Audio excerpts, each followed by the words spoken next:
everyone, it's me, and today, MCU, the giant monster in Shang-Chi. Shang-Chi. Wow, that Shang-Chi trailer looks really cool. After conquering almost every other action movie genre, Marvel is finally doing martial arts. What a great idea. Asians. Wonder why they didn't try this before. I mean, feels so obvious, right? Ninjas and stances and secret moves. Yeah, it's not the best. Wire work and dojos. Let's be honest, the choreography is... So weird that they have never once tried to do this before. The cinematography Yep, is... very first time. Hope it goes well for him. Iron Fist was... room for improvements, yeah. But still, thank you. Film Theory! Hello Internet, welcome to Film Theory. Hello Internet, welcome to Film Theory! Hello! Show that wants to challenge your smash style against Subscribe. our fist of the subscribe button. That's my overly elaborate way of saying subscribe to this channel. You know, Marvel's upcoming And also, ring the notification bell as well. Shang-Chi, or as MCU bigwig Kevin Feige puts it, Shang-Chi and the Legend of the Ten Rings. so Shang-Chi is the pronunciation I'm going to be rolling with today. Shang-Chi and the Legend of the Ten Rings is a lot more than just the MCU's sincere apology for the existence of Iron Fist. I thought the Iron Fist was a great warrior. You fight like a child throwing a tantrum. Review of that show in a nutshell. It's also the first MCU release to feature new characters since Captain Marvel nearly 2.5 years ago. And before that, it was Black Panther 3 years ago. Just saying, it has been a long time since we've seen some new faces in this franchise. It'll also be Big Mickey's latest shot at getting a foothold in the ever-expanding Chinese box office, while also serving as a much-needed Asian representation in this universe. So yeah, a lot is gonna be riding on this one. Yeah, case in point, I only recognize Ronnie Chang. Yeah, and Aquafina. The rest... Oh, yes. Wen Wu. Oh my gosh, one was the legend. I recognize these 3 individuals. The rest... Sorry. But in addition to all that other stuff, the reason I'm talking about it here today on the channel is that it's also a big mystery. You see, Shang-Chi is a fairly obscure character whose backstory, front story, and really his entire thing absolutely needed a full rebuild for this movie released in the more culturally sensitive times of 2021. And also, I just love it that they give it the hype involved, and also there's a karaoke scene at the back is "Welcome to the Hotel California."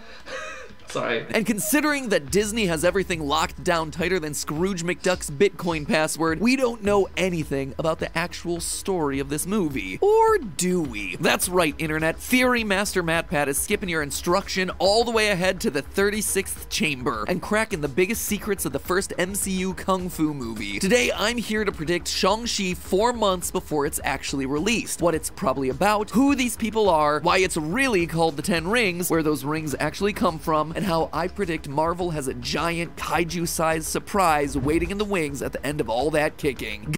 Yes! Yes! Oh my gosh. Case in point, this video came out in the year 2021. And I've watched it because right now it's in the year 2022 lah. I gotta say, MatPat was kind of correct in a lot of different points in this video. So, well, good for you. You look hell. Sorry. Godzilla, get ready to eat your heart out. And considering the winning streak we've been on lately when it comes to Marvel theories, I'm putting the spoiler warning right now. First, Yeah, I'm sorry, spoilers, a hint? I'm sorry, spoiler warning. things first, who is Shang-Chi? Well, in the 1970s, Chinese kung fu films exploded into a big pop culture fad, thanks in part to 2 converging forces. The first was the absolute mega success of Bruce Lee's Enter the Dragon. The Lee Xiaolong? second was independent movie theaters opting to screen Chinese action films because they were relatively cheap, especially when you compared them to Hollywood blockbusters. Those 2 waves combined to create a young, hip audience for the genre, and Marvel Comics, working under the motto of "we also enjoy money," wanted their own martial arts themed superhero. They started We also enjoy money. By trying to get the rights to Kung Fu, a TV series that was airing at the time. But when Warner Brothers said no, they had to make up their own guy, and thus Shang-Chi was born. He's a Chinese master of innumerable hand-to-hand fighting and weapon styles, so skilled that his abilities border on the supernatural. But as far as Marvel heroes go, he's actually pretty normal. He's a Kung Fu guy, and he mostly does Kung Fu things. So what's he gonna be doing in this movie? Well, according to toy leaks, yes, toy leaks, we can get a good sense of what's actually gonna be going on here. The plot, as you might expect, involves Shang-Chi working to take down the crime syndicate and terrorist organization, the Ten Rings, a group that's been kicking around in the MCU's background since the first Iron Man. They speak Arabic, Urdu, Dari, Pashto, Mongolian, Farsi, Russian. Who are these people? They call themselves the Ten Rings. Their ranks include martial artists like Death Dealer and Razor Fist, along with Shang-Chi's sister Zhai Ling, with whom his relationship is, complicated, to say the least. But did you just pronounce her name wrongly? Xiaoling? Okay, case in point, I forgive you, MacPat. Room for improvements, yes, room for improvements. the real big thing here, and the reason fans who know their comics lore did about 5 spit takes when they heard the Ten Rings part of the title, is that Shang-Chi has himself some major daddy issues, like most of the superheroes in the MCU. Spider-Man, Black Panther, Thor, Iron Man. And in this version, that daddy's name is gonna be the Mandarin. Did you know that fortune cookies aren't even Chinese? They're made by Americans, based on the Japanese recipes. Hey, bloody hell, bloody hell. No, not him, but also, yes, kinda him. Now, the Mandarin is a long-beloved bad guy to a few generations of Marvel comic fans. He was basically Iron Man's on-again, off-again main nemesis in the comics for a lot of the 60s, 70s, and 80s. But as cultural awareness has evolved over time, he's become increasingly problematic. There's just no getting around the fact that he mainly came into being as a pretty iffy Chinese villain stereotype during the era when Iron Man was Marvel's de facto anti-communist superhero, and most of his enemies were just stand-ins for either Soviet or Chinese communist threats. Very, very stereotypical stand-ins. That's why the various Iron Man adaptations over the years have tried to find ways to work around the problematic parts of the character, while still getting him in there somehow, in some form. The 90s Iron Man cartoon gave him green skin and downplayed the exaggerated Orientalism of his aesthetic. Sayonara, Asia. Good day, Australia. They're dropping like flies. And Iron Man 3 infamously reimagined the character even more radically as a globalized amalgam of hyped-up foreign threats to the US, who turns out just to be a made-up marketing illusion. My name's Trevor Slattery. Hi, Trevor! What are you? I'm an actor. Actor! The Mandarin, see, it's not real. And the real Mandarin was, well, he was an evil weapons tycoon who also had fire powers? It's always me, Tony. Right from the start. I am the Mandarin! A weird call on multiple levels. Some people loved the twist, but others really didn't. And so Marvel split the difference with a follow-up that I predict not many of you, not even the hardest of hardcore Marvelites have watched. Marvel one-shot All Hail the King, a 2014 American short film released direct-to-video as a part of Thor: The Dark World. Oh, that's it. That's why no one saw this thing. Oh, it's the fan base. Kiss my rings. The short film is indeed short. It's only 10 minutes, but it has some really awesome one-liners. You're not capable of pulling that trigger, Mr. Slattery. I'm an out-of-work actor, love. You've no idea what I'm capable of. And thanks to the CBS network, I'm pretty good with a handgun. As well as a special appearance from everyone's favorite arms dealer, Justin Hammer. Tony and I. Tony's cool. Both brothers in arms, you know. Literally, we were both arms dealers. But the big twist is that it ends with an ominous cliffhanger implying a real Mandarin actually has existed this entire time. But you took his name, and now he wants it back. No, sorry. I still don't get it. And after 7 long years, that Mandarin seems to finally be making his appearance in Shang-Chi. So let's talk about him and the connection back to this new movie. Remember? Case in point, you must recognize that this actor is a legend in the Chinese industry. Legendary actor. I'm just thankful that Hollywood, I'm thankful towards Hollywood and actor as well. Thank you so much, you're the best. Remember how Marvel thought that they needed to license that Kung Fu show to sell a martial arts comic? Well, when they couldn't get that, they instead chose to license the publishing rights to a famous Chinese villain character. And then they wrote Shang-Chi's origin as that villain's rebellious good guy son. The character? The fiendish Dr. Fu Manchu. Not much better than the Mandarin. The recurring bad guy in a series of pulp adventure novels, and in the early part of the 20th century, one of the most popular villain characters in all of fiction fiction. A super intelligent criminal mastermind who dabbled in the occult and mad science with designs of taking over the world. Just an absurd amount of the supervillain tropes that we now take for granted in terms of secret layers, evil plots, henchmen, booby traps, mad science labs, torture chambers. All of it either originate or were largely popularized by this one guy. He was also an absurdly gross anti-Asian stereotype, as you can obviously tell. Either way, Marvel lost the rights to actually mention that Fu Manchu was Shang-Chi's father well before they ever felt obligated to be less racist about their multiple evil Chinese science wizard characters. So now all of these events are coming together. Case in point, the video was very, I believe I can say this, it was pretty racist. You could have found an Asian actor to play as an Asian villain. It didn't age well. It genuinely didn't age well. Maybe in the future, 10, 20, 50, 100, 200, 1,000 years later, I may be wrong. But at this current point in time, I can safely say that the video, if you want to find an Asian villain, please find an Asian actor to play as the Asian villain. Thank you so much. Thank you.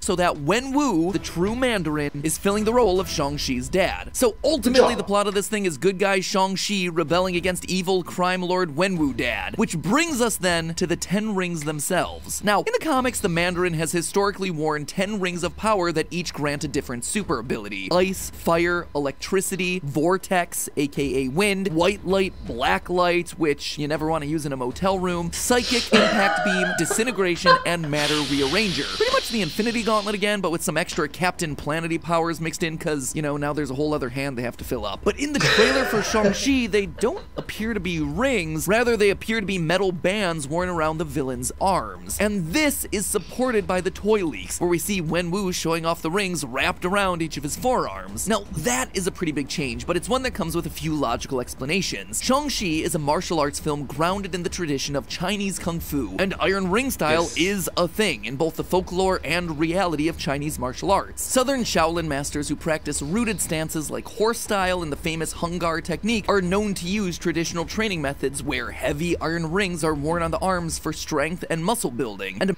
which is kind of awkward if you think about it. When he mentioned Hung Gar, it's sort of like Hong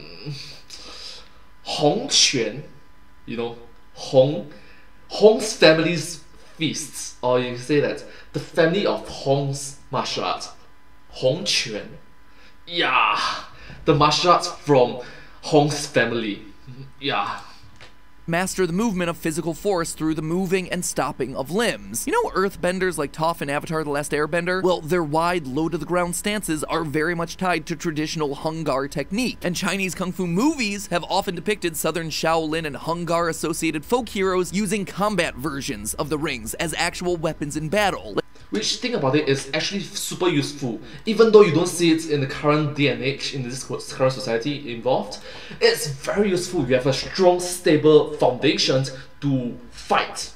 And back in the days, when you are fighting in this kind of that kind of environment, where there's like rain, muddy water, and you have to in the battlefield, you have to charge through grass, through towers, through dead bodies. You must have a strong foundation. That's what war is, you know.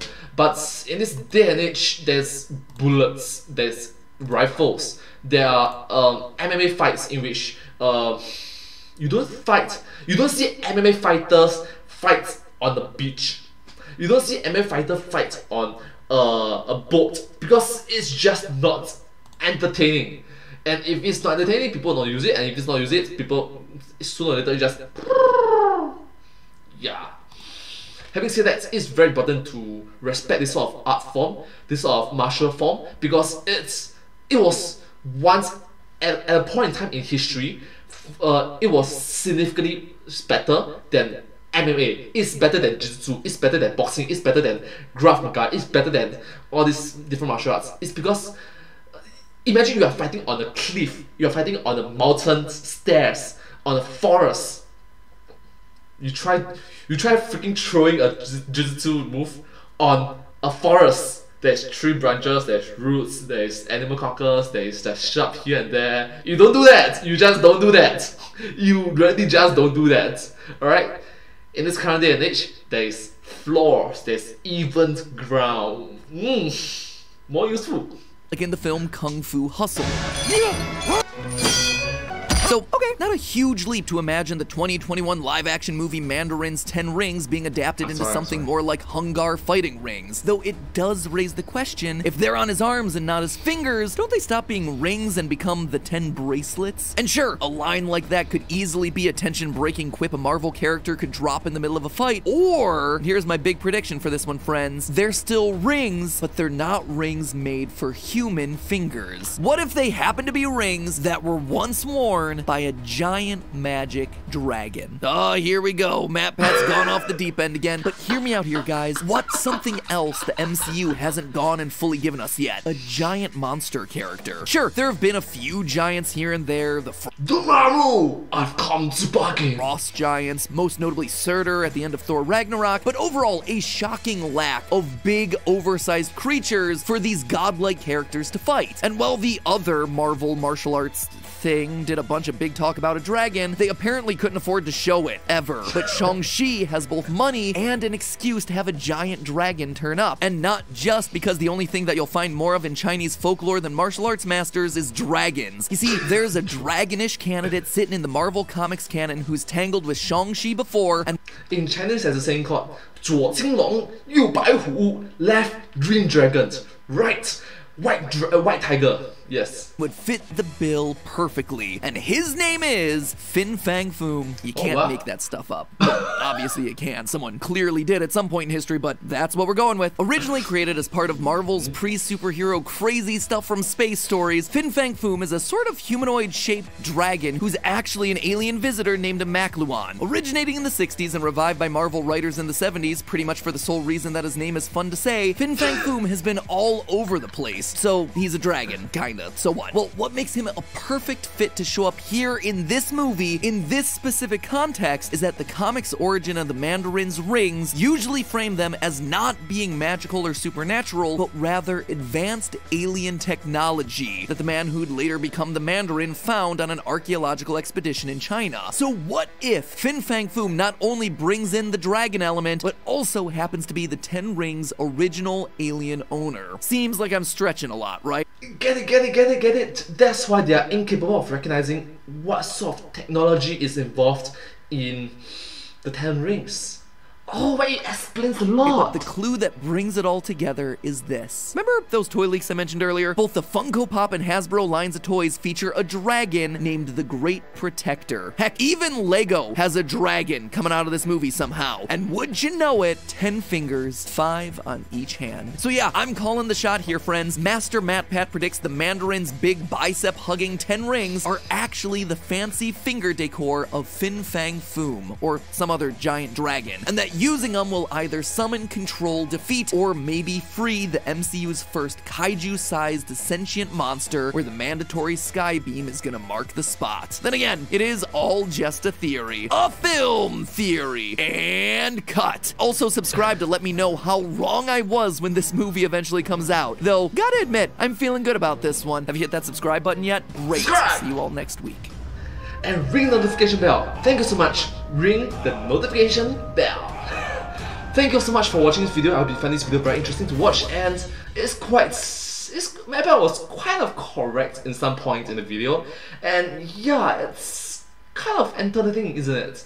Anyways, if you do like this video, please remember to like, share, and subscribe to my channel, and comment down below if you have anything to share with us. Don't forget to follow my channel and sincerely appreciate all of your support and encouragement for my work. You're the best, and hope to see you all in my next video. But hey, that's just a theory, a film theory. And cut. Thank you so much.